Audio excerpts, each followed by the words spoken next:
जय गौर श्री राधा रमणो विजयते। आप सभी भक्तों को मेरा प्रणाम। मैं आशा करती हूँ कि ठाकुर जी की कृपा से आप सभी भक्त सकुशल होंगे। तो आज मैं आपको कार्तिक मास महात्म की अध्याय 10 और 11 की कथा सुनाऊंगी। तो अध्याय 10 में राजा पृथु बोले, हे ऋषि श्रेष्ठ नारद जी, आपको प्रणाम है। कृपया अब आप यह बताने की कृपा कीजिए कि जब भगवान शंकर ने अपने मस्तक के तेज को क्षीर सागर में डाला तो उस समय क्या हुआ। नारद जी बोले, हे राजन, जब भगवान शंकर ने अपना वह तेज क्षीर सागर में डाल दिया तो उस समय वह शीघ्र ही बालक होकर सागर के संगम पर बैठकर संसार को भय देने वाला रुदन करने लगा। उसके रुदन से संपूर्ण जगत व्याकुल हो उठा, लोकपाल भी व्याकुल हो गए, चराचर चलायमान हो गया। शंकर सुवन के रुदन से संपूर्ण ब्रह्मांड व्याकुल हो गया। यह देखकर सभी देवता और ऋषि मुनि व्याकुल होकर ब्रह्मा जी की शरण में गए और उन्हें प्रणाम कर उनकी स्तुति करने लगे। उन सभी ने ब्रह्मा जी से कहा, हे पितामह, यह तोन बहुत ही विकट परिस्थिति उत्पन्न हो गई है। हे महायोगिन, इसको नष्ट कीजिए। देवताओं के मुख से इस प्रकार सुनकर ब्रह्मा जी सत्यलोक से उतरकर उस बालक को देखने के लिए सागर तट पर आए। सागर ने ब्रह्मा जी को आता देखकर उन्हें प्रणाम किया और बालक को उठाकर उनकी गोद में दे दिया। आश्चर्यचकित होते हुए ब्रह्मा जी ने पूछा, हे सागर, यह बालक किसका है? शीघ्रता पूर्वक कहो। सागर विनम्रता पूर्वक बोला, प्रभु, यह तो मुझे ज्ञात नहीं है, परंतु मैं इतना अवश्य जानता हूँ कि यह गंगा सागर के संगम पर प्रकट हुआ है। इसलिए हे जगत गुरु, आप इस बालक का जात कर्म आदि संस्कार करके इसका जातक फल बताइए। नारद जी राजा पृथु से बोले, सागर ब्रह्मा जी के गले में हाथ डालकर बार बार उनका आकर्षण कर रहा था। फिर तो उसने ब्रह्मा जी का गला इतनी जोर से पकड़ा कि उससे पीड़ित होकर ब्रह्मा जी की आंखों से अश्रु टपकने लगे।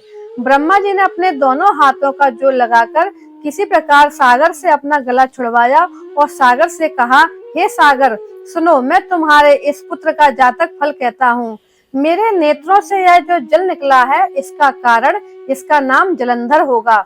उत्पन्न होते ही यह तरुणावस्था को प्राप्त हो गया है, इसलिए यह सब शास्त्रों का पारगामी, महापराक्रमी, महावीर, बलशाली, महायोद्धा और रण में विजय प्राप्त करने वाला होगा। यह बालक सभी दैत्यों का अधिपति होगा। यह किसी से भी पराजित न होने वाला तथा भगवान विष्णु को भी जीतने वाला होगा। भगवान शंकर को छोड़कर यह सबसे अवध्य होगा। जहाँ से इसकी उत्पत्ति हुई है, यह वहीं जाएगा। इसकी पत्नी बड़ी पतिव्रता, सौभाग्यशालिनी, सर्वांग सुंदरी, परम मनोहर, मधुर वाणी बोलने वाली तथा शीलवान होगी। सागर से इस प्रकार कहकर ब्रह्मा जी ने शुक्राचार्य को बुलवाया और उनके हाथों से बालक का राज्याभिषेक कराकर स्वयं अंतर्ध्यान हो गए। बालक को देखकर सागर की प्रसन्नता की सीमा न रही। वह हर्षित मन से घर आ गया। फिर सागर में उस बालक का लालन पालन कर उसे पुष्ट किया। फिर काल नेमी नामक असुर को बुलाकर वृंदा नामक कन्या से विधि पूर्वक उसका विवाह करा दिया। उस विवाह में बहुत बड़ा उत्सव हुआ। श्री शुक्राचार्य के प्रभाव से पत्नी सहित जलंधर दैत्यों का राजा हो गया।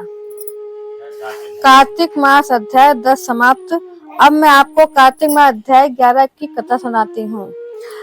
कार्तिक मास अध्याय 11 में एक बार सागर पुत्र जलंधर अपनी पत्नी वृंदा सहित असुरों से सम्मानित हुआ सभा में बैठा था। तभी गुरु शुक्राचार्य का वहां आगमन हुआ। उनके तेज से सभी दिशाएं प्रकाशित हो गईं। गुरु शुक्राचार्य को आता देखकर सागर पुत्र जलंधर ने असुरों सहित उठकर बड़े आदर से उन्हें प्रणाम किया। गुरु शुक्राचार्य ने उन सबको आशीर्वाद दिया।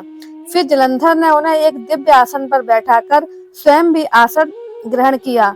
फिर सागर पुत्र जलंधर ने उनसे विनम्रता पूर्वक पूछा, हे गुरुजी, आप हमें यह बताने की कृपा करें कि राहु का सिर किसने काटा था।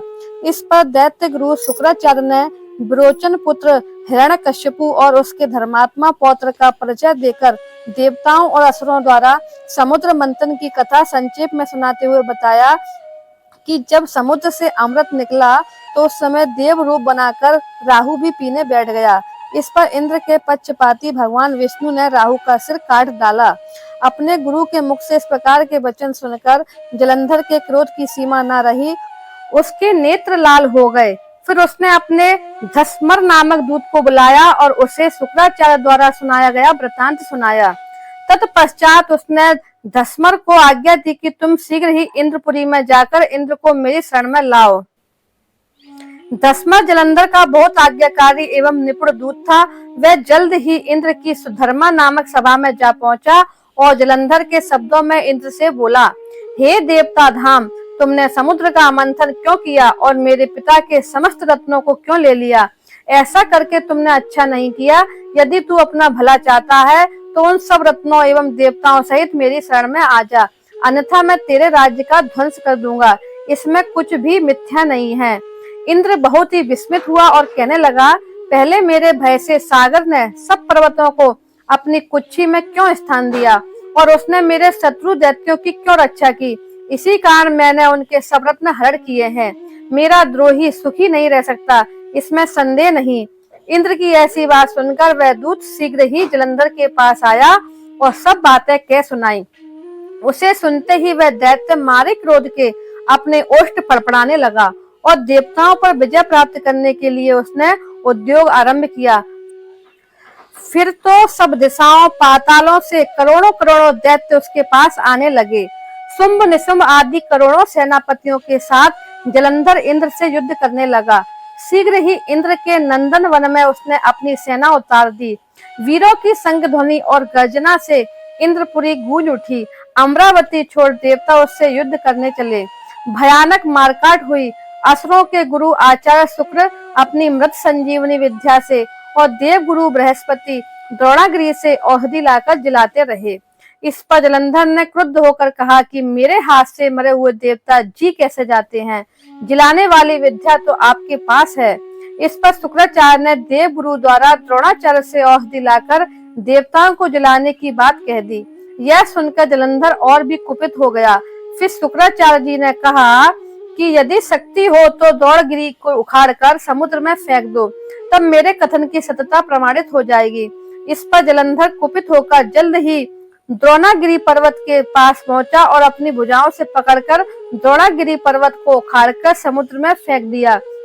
यह तो भगवान शंकर का तेज था, इसमें जलंधर की कोई विचित्रता नहीं थी। तत्पश्चात यह सागर पुत्र युद्ध भूमि में आकर बड़े तीव्र गति से देवताओं का संहार करने लगा।